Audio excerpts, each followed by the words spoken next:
పరిశుద్ధ గ్రంథమైన బైబిల్లో గొర్రెను ఎద్దును తినవచ్చు అన్నారు, పందిని తినకూడదు అన్నారు.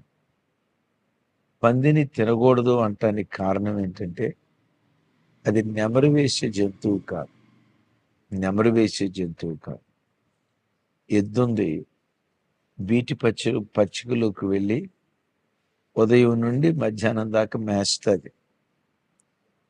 మధ్యాహ్నం ఆ ప్రాంతంలో ఓ చెట్టు కిందకు వచ్చి తాఫీగా కూర్చొని ఉదయం నుంచి మధ్యాహ్నం వరకు తిన్నటువంటి ఆ గడ్డిని మరలా నోట్లోకి తెచ్చుకొని నెమరు వేస్తూ ఉంటుంది.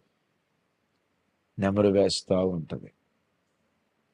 గొర్రెకి కానీ ఎద్దుకు కానీ నెమరు వేసే గుణం ఉంది. పందికి నెమరు వేసే గుణం ఉండదు. ప్రభు బిడ్డలు కూడా 2 అధ్యాయాలు చదువుకున్నాం, 3 అధ్యాయాలు చదువుకున్నాం. ఆదివారం వాక్యం విన్నాం. విన్న ఆ వాక్యాన్ని వారమంతా మనం ధ్యానిస్తూ ఉండాలి.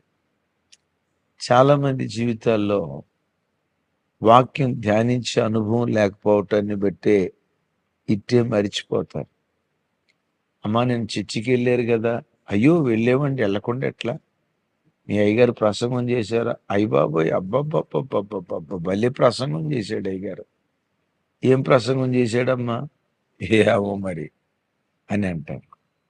ఏ వాక్యం చెప్పారమ్మా, అది ఏదో చెప్పారు కానీ భలే ఉందండి. ఏం చెప్పాడో గుర్తుండదు కొంతమందికి. వాక్యాన్ని ఇట్టే మర్చిపోతారు. సంఘం ధ్యానించాలి వాక్యం.